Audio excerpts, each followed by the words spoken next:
तो इस कोर्स का जो सबसे बड़ा हिस्सा है वो ये इल्यूमिनेशन है, और सबसे इम्पोर्टेंट भी है। इन टर्म्स ऑफ इंटरव्यूज आपसे इसके बारे में बार बार पूछा जाएगा बहुत सारी जगहों में।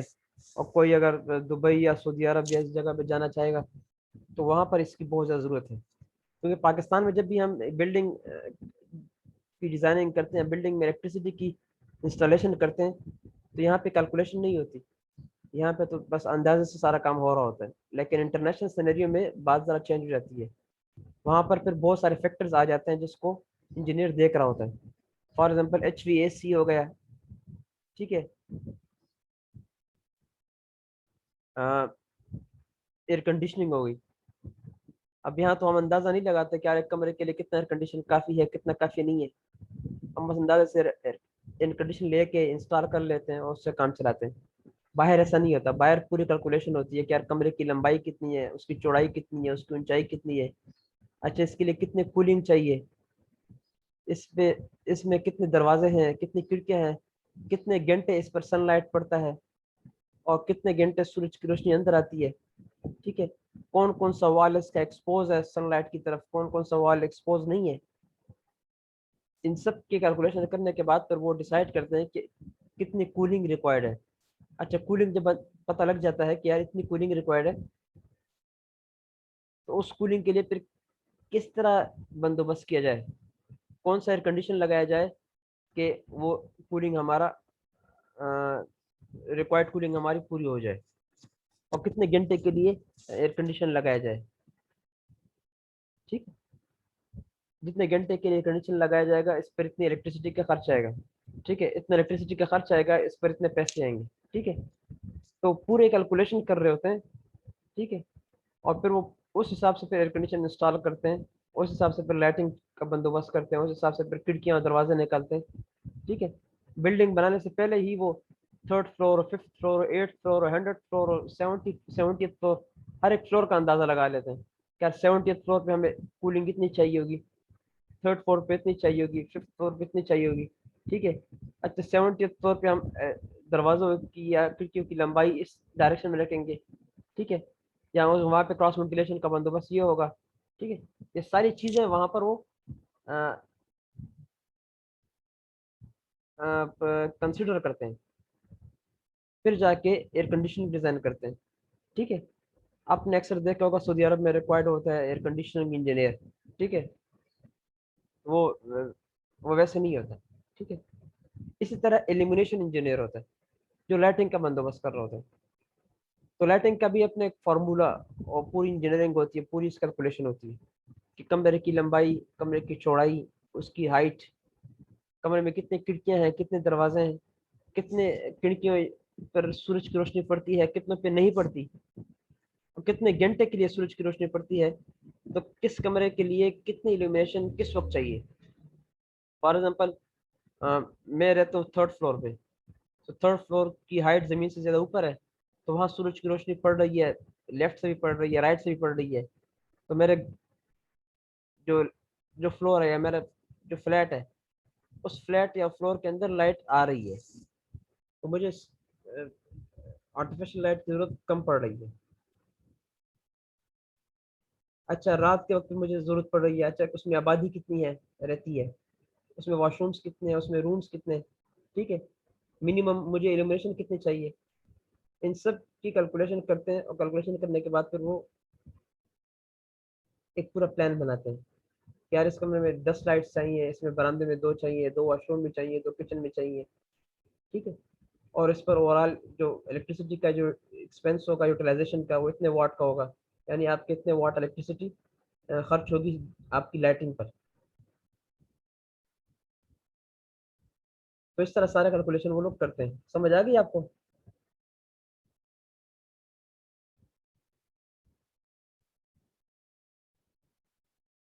जी, समझ आ गई। Yes sir, yes sir. ठीक है, तो ये इस तरह पाकिस्तान की तरह हिसाब नहीं होता कि बस दो बर्फ लगाओ, चार बर्फ लगाओ, ट्यूब लगाओ। ठीक है, पूरी कैलकुलेशन पूरे प्लस माइनस पूरा हो रहा होता है। ठीक है, यस सर। तो जो लोग दुबई में, सऊदी अरब में, कतर में, मस्कत में जॉब करते हैं बड़े बड़े बिल्डिंग्स में, उन उनको इस चीज़ का बहुत ज़्यादा पता होता है, वो इसकी इंपॉर्टेंस जानते हैं कि वहाँ बिल्डिंग में लाइटिंग का बहुत बड़ा रोल होता है। ठीक है, यहाँ पे तो हमें इंजीनियर जो होता है यहाँ पे इंजीनियर इस चीज़ को कंसिडर नहीं करता। ठीक है, अच्छा। सर इसलिए वो वहाँ पे जो अलग अलग इंजीनियर रखते हैं। हाँ हाँ, हर एक चीज़ के लिए इल्यूमिनेशन का इंजीनियरिंग अलग होता है, लाइटिंग इंजीनियरिंग अलग होता है। यहाँ ठीक पे है। तो एक ठेकेदार होता है, बस उसकी अपनी मर्जी होती है जिस तरह लगा। हम्म।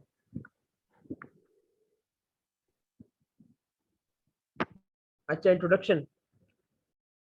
लाइट जो है वो इंतहाई ज़रूरी फैक्टर है इंसानी ज़िंदगी का। ठीक है, लेकिन जहाँ पर कुदरती रोशनी नहीं होती वहाँ पर हम क्या करते हैं, आर्टिफिशियल लाइट यूज़ करते हैं। और आर्टिफिशियल लाइट जो है वो हम प्रोड्यूस करते हैं इलेक्ट्रिसिटी से, बिजली से। ठीक है, और उसके उसकी वजह क्या होती है, सफाई होती है।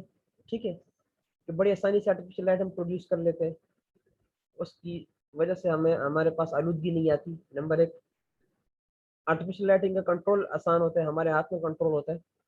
ठीक है, अब सूरज की रोशनी का कंट्रोल हमारे हाथ में नहीं होता, ना उसको हम तेज कर सकते हैं, ना उसको हम कम कर सकते हैं, ना उसको हम रोक सकते हैं। इस रोशनी आर्टिफिशियल लाइट का कंट्रोल हमारे हाथ में होता है, उसको हम कम भी कर सकते हैं, उसको हम ज़्यादा भी कर सकते हैं, इसको हम ऑफ भी कर सकते हैं, इसको हम ऑन भी कर सकते हैं जब हमारी मर्जी हो।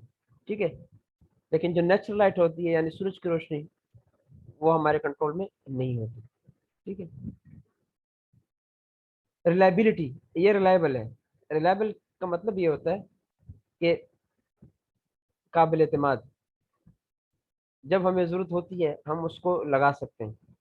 अब सूरज की रोशनी हमारे लिए रिलायबल नहीं है, क्योंकि जब हमें ज़रूरत होगी, उस वक्त हो सकते हैं बादल आए हों या सूरज की रोशनी ना हो। ठीक है, या हो सकता है अंधेरा हो। तो जो आर्टिफिशियल लाइट है वो रिलायबल होता है, वो जब भी हमारी रिक्वायरमेंट होती है हम उसको यूज़ कर सकते हैं। Steady output, steady output means का मतलब मुसलसल आपको आउटपुट दे रहा होता है।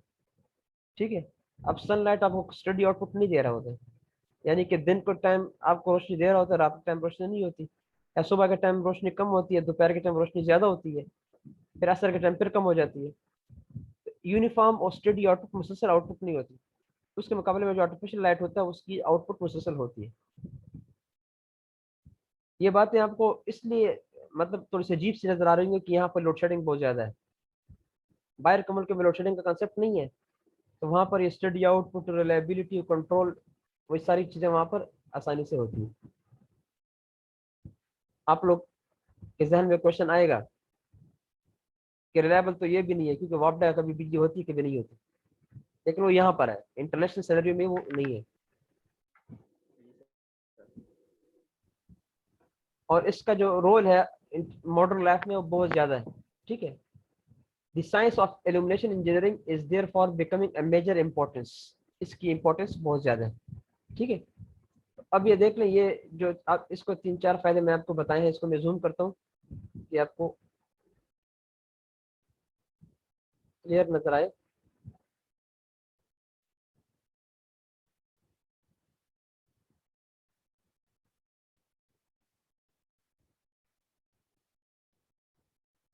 अच्छा, क्लियर नजर आ रहा है आपको अब?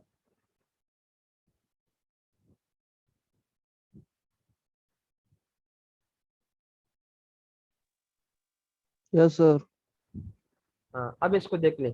Light is the prime factor in the human life as well as activities of human being ultimately depends upon light. Where there is no natural light, use of artificial light is made. जहाँ पे कुदरती light नहीं होती, artificial light की जरूरत हमें पड़ती है।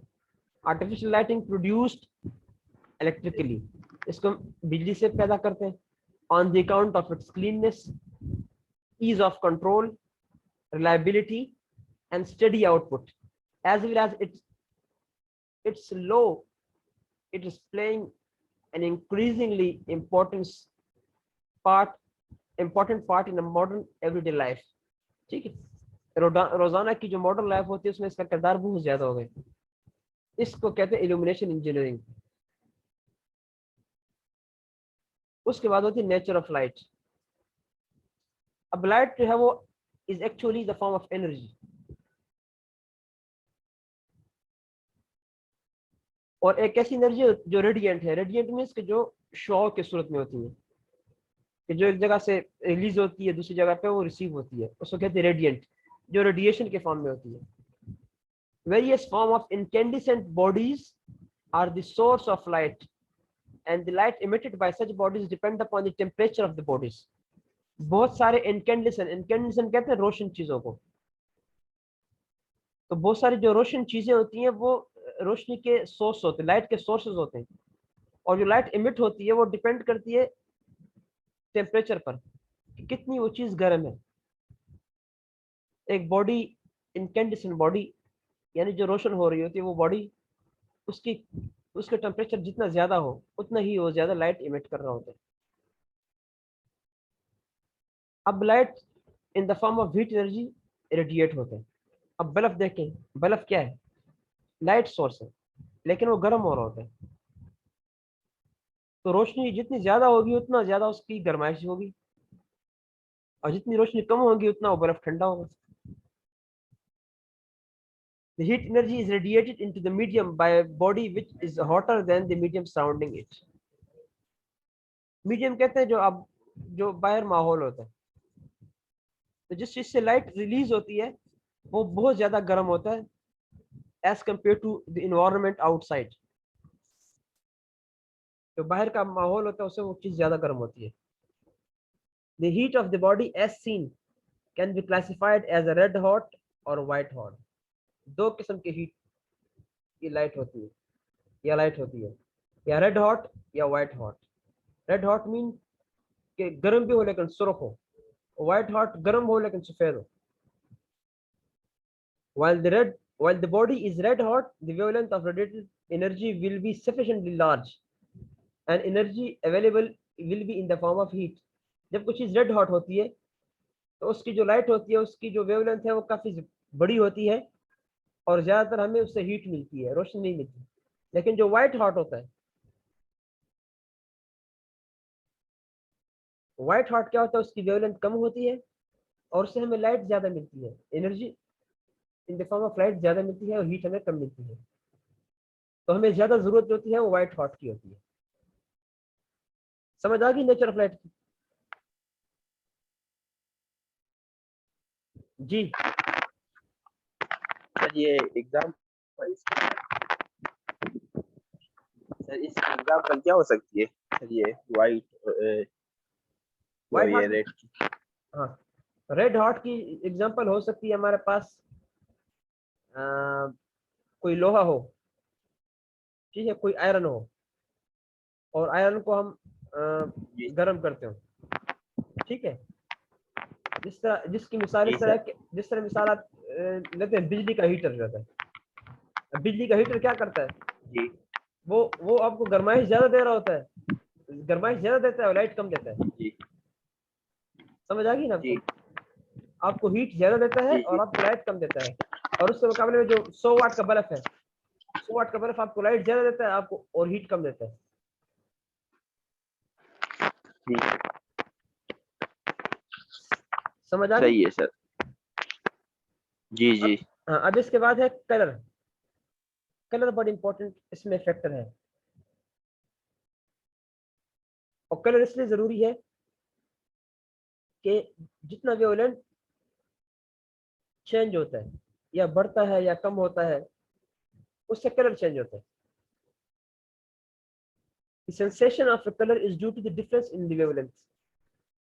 जितना वेवलेंथ बढ़ता है या कम होता है उससे कलर हमारा चेंज होता है। अब 100 वाट का बल्ब जो है और ट्यूबलाइट जो है, अब दोनों में फर्क है। 100 वाट के बल्ब के सामने आप हाथ रखें तो आपके हाथ का साया पड़ेगा दीवार पर, शेडो पड़ेगा दीवार पर। और ट्यूबलाइट के सामने हाथ रखें तो आपको साया नहीं पड़ेगा।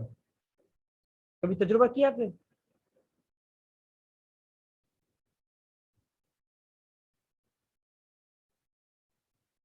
जी हारिस, Yes, sir. क्या है सर? ट्यूबलाइट के सामने जब हाथ रखेंगे तो आपका Yes, साया sir. नहीं पड़ता, और जब बल्ब के सामने हाथ रखते हैं तो आपका साया बनता है। Yes, sir. उसकी वजह क्या होती जी है? सर। वेवलेंथ में फर्क होता है। ठीक है। विजिबल लाइट, ठीक है sir. visible light can have the wavelength of between 4000 and 7500।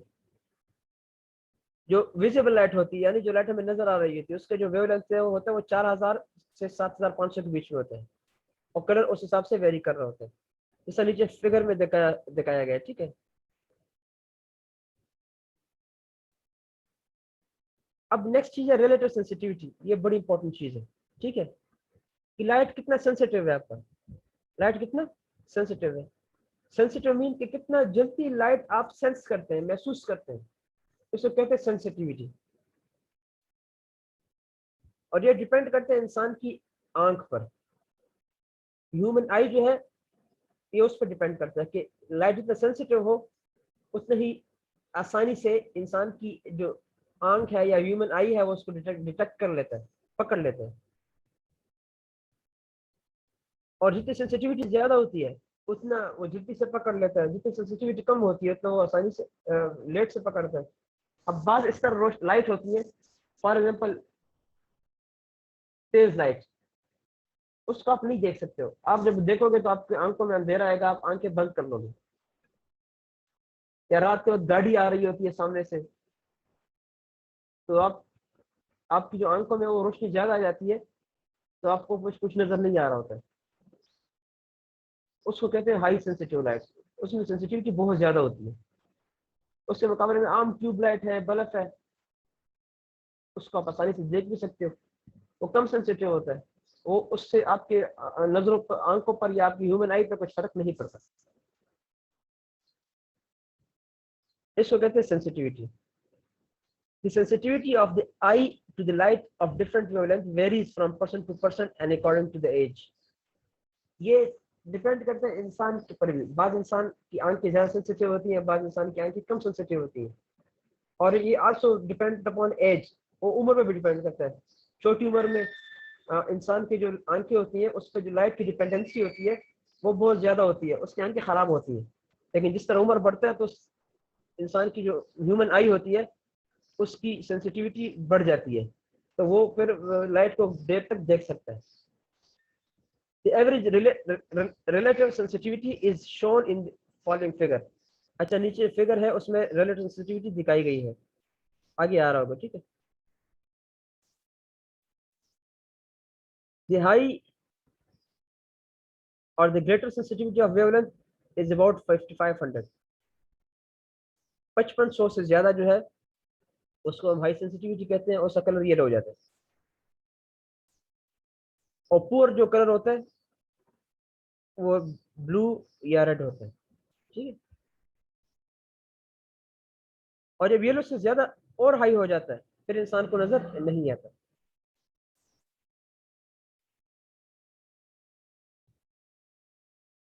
The sensitivity of eye to yellow green radiation is taken as unity।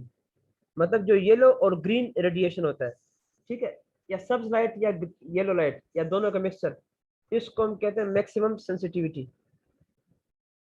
और उसके बाकी जो सेंसिटिविटी होती है इसके मुकाबले में कम होती है।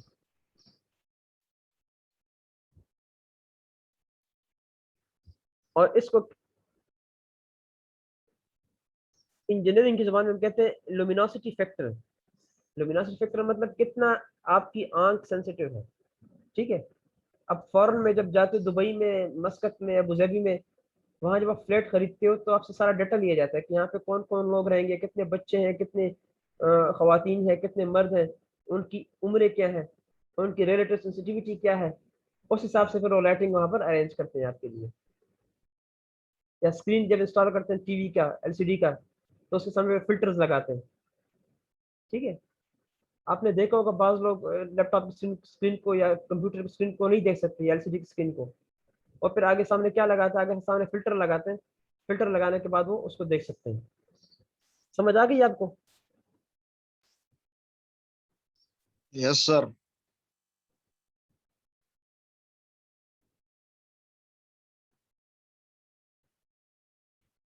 अब नेक्स्ट है illumination. Illumination differs from light. अब आप कहेंगे कि लाइट क्या चीज है, इल्यूमिनेशन क्या चीज है। लाइट कहते हैं रोशनी को और इल्यूमिनेशन कहते हैं रोशनाई को।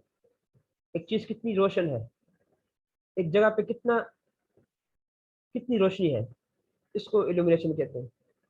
या एक जगह कितना रोशन है, ठीक है। और लाइट कहते हैं रोशनी को। इसकी मिसाल इस तरह की पुश्तों में अगर हम सोचते कि योजी किसान या रणा था, इसको इल्यूमिनेशन कहते हैं। और रणा तो लाइट हुई, बल्ब ताकत तो लाइट हुई। बस योजे ज्यादा यो कमरा था, अगर एक ही खिड़की दी दी है कि दरवाजा खुला हुआ है कि रोशनदान नश्ता अगर से ज्यादा दगा दे, अगर के ज्यादा रोशनाई अगर कार वो अगर के रणाई, इसको कहते हैं इल्यूमिनेशन, ठीक है।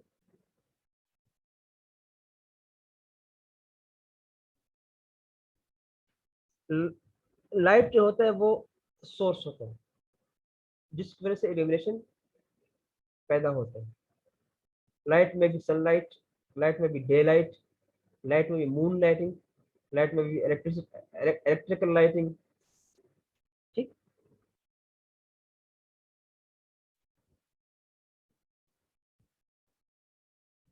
Thus the illumination makes the surface look less or more bright।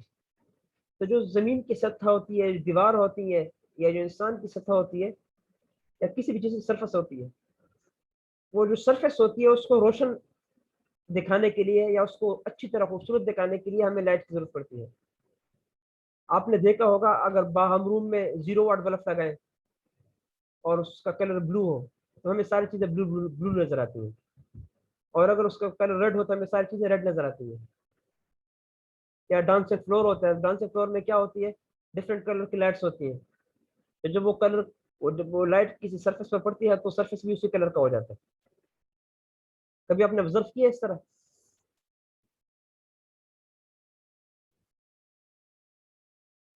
क्या कभी महसूस किया आपने इस तरह कि यस सर, क्या? जिस कलर की लाइट हो उस कलर की सरफेस हो जाती है, ठीक है। Yes sir. हाँ, तो उसकी जो ब्राइटनेस है वो डिपेंड करता है लाइट पे। और हमें हमारी आंख वो चीज देखती है जो हमें नजर आती है। हमारी आंख जो है वो चीज देखती है जो हमें नजर आती है। अब जाहिर बात है हमें सरफेस नजर आ रहा होता है, और सरफेस पर जो कलर होता है वो डिपेंड करता है लाइट पे। तो जिस तरह का लाइट सरफेस पे पड़ती है, सरफेस का कलर उस तरह से हो जाता है। जब उस तरह से हो जाता है तो हमें हमारी आंख उसको फिर उस तरह से देखती है। तो बाज लाइट हमारे लिए प्लीजेंट होती है, खुशगवार होती है, बाज लाइट हमारे लिए खुशगवार नहीं होती या हमें अच्छी नहीं लगती। अब लाइट प्रोड्यूस किस तरह होती है? लाइट में be produced by passing electric current through a filament as in incandescent lamp. Light हम प्रोड्यूस करते हैं कि हम किसी इनकैंडेसेंट फिलामेंट से या करंट गुजारें। अब बल्ब के अंदर आपने देखा हो एक तार होती है, उसको फिलामेंट कहते हैं। जब उससे हम करंट गुजारते हैं तो उससे लाइट प्रोड्यूस होती है। या थ्रू आर्क बिटवीन कॉपर और मेटल रॉड, या आर्क कहते हैं हाई करंट को, तो या मेटल रॉड से हम हाई करंट गुजारते हैं उससे भी हमें लाइट प्रोड्यूस होती है। या डिफरेंट गैसेस से, यानी नियॉन गैस या अदर ट्यूब गैस, जिस तरह हमारे ट्यूबलाइट्स होते हैं उसमें गैस होते हैं, ठीक है। और बास जगह पर in some form lamps are lighted due to fluorescence excited by radiation arising from the passage of electric current through mercury vapors। और बास जगह पर हम मरकरी से, मरकरी क्या होता है, शीशा होता है, ठीक है। मरकरी से क्या होता है, हम लाइट प्रोड्यूस कर रहे होते हैं, इसको हम मरकरी लाइट कहते हैं। यानी मरकरी होती है, और मरकरी जिस तरह ट्यूब थर्मोमीटर में मरकरी होती है, उसे हम लाइट पास करते हैं। जब उसे लाइट पास करते हैं तो वो ज्यादा रोशन हो जाता है। इसकी बड़ी मिसाल जो है वो रेलगाड़ियों में होती है। रेलगाड़ी में मरकरी लाइट होती है। मरकरी लाइट से जब हम करंट पास करते हैं तो उसकी रोशनी बहुत बढ़ जाती है। और मरकरी फिर क्या होती है, आराम आराम से खत्म होती रहती है। जब वो खत्म हो जाती है तो उसके बाद वो लाइट चेंज कर लेते हैं। Some bodies reflect light in some measure. कुछ जो बॉडीज होती हैं वो लाइट को रिफ्लेक्ट करती हैं, कुछ नहीं करती। यानी कि उससे लाइट टकरा के दोबारा रिफ्लेक्ट हो जाती है। अब शीशा जो है उससे लाइट टकराती है और रिफ्लेक्ट हो जाती है, बाकी चीजों से लाइट टकरा कर रिफ्लेक्ट नहीं होती। तो जिन चीजों से लाइट टकराती है, ठीक है, उसको हम कहते हैं सेकेंडरी सोर्स ऑफ लाइट। यानी कि रोशनी सूरज की पड़ती है शीशे पर, और शीशे से वो रिफ्लेक्ट होकर किसी और जगह जाती है।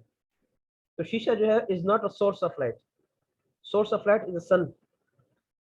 सन जो है, सूरज जो है वो सोर्स ऑफ लाइट है। शीशा जो है सेकेंडरी सोर्स ऑफ लाइट है। सूरज से रोशनी शीशे पे पड़ती है और शीशे पे रोशनी उस दीवार पर पड़ती है।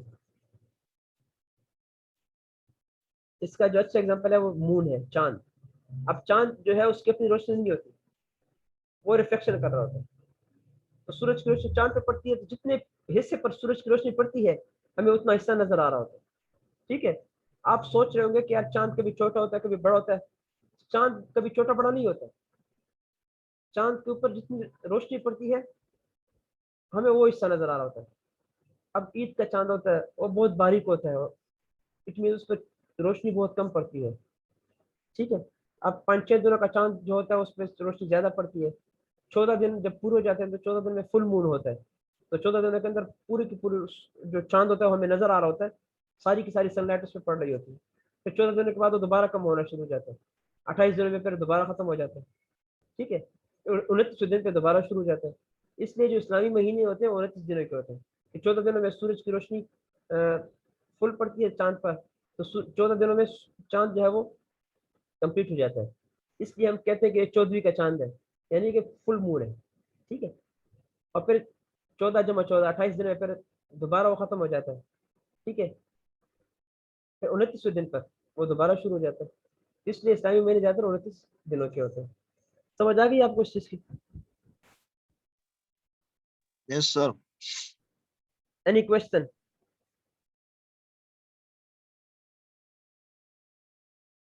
कोई नो सवाल? सर।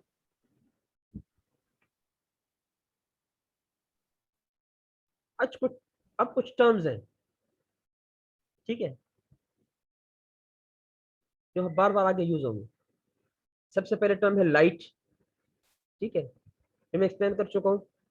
इसको हम डिनोट करते हैं क्यू से। डिनोट करते हैं क्यू से। और इसका जो यूनिट है वो है लूमेंस हावर।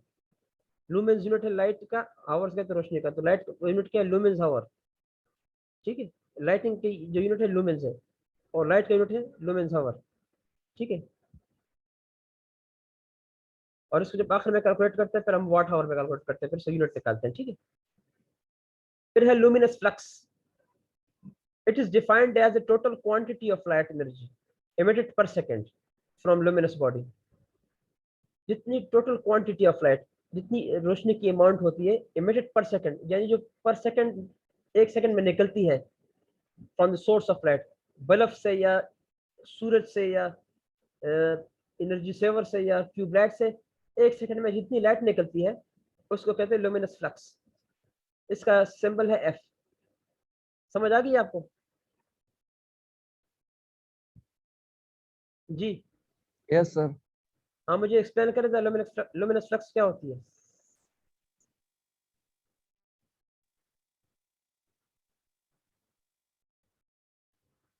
कोई एक्सप्लेन करें जरा।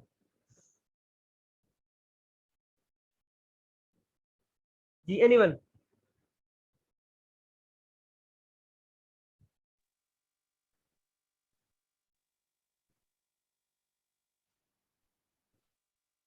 इट मीन आपको समझ नहीं आया?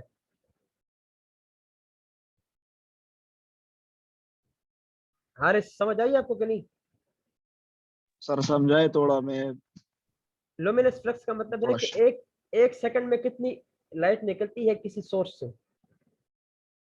1 सेकंड में कितनी लाइट निकलती है किसी सोर्स से। सोर्स में भी सनलाइट, बल्ब, जो भी है। तो 1 सेकंड से जितनी 1 सेकंड में जितनी लाइट निकलती है उसको हम कहते हैं लुमिनस फ्लक्स। समझ आ गई अब? जी हारिस। यस सर, अभी समझ आ गई सर। और उसके बाद लुमिनस इंटेंसिटी। लुमिनस इंटेंसिटी का मतलब कि 1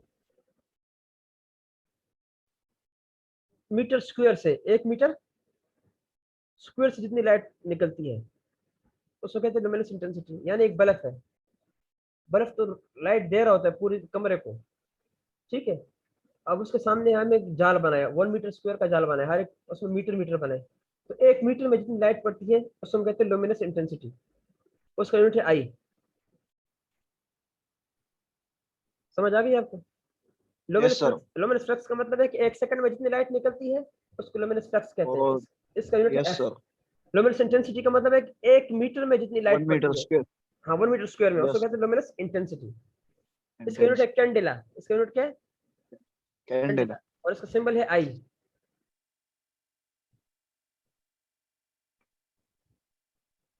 अब आई जो है luminous intensity is equal to F by omega. F क्या चीज है? Luminous flux. और लुमिनस ठीक है, फ्लक्स है सर। हाँ, डिवाइड बाय ओमेगा कहते हैं स्टीरेडियन को, यानी एंगल को। स्टेरेडियन। ठीक है, इसकी मिसाल क्या है कि कितनी लाइट पड़ती है 1 मीटर स्क्वायर में, इसको कहते हैं लुमिनस इंटेंसिटी। ठीक है, उसके बाद है लुमिन। ठीक है, लुमिन कहते हैं कितना पावर पड़ता है कितने एंगल में, उसको कहते हैं लुमिन्स। आज के लिए इतना काफी है। ठीक है।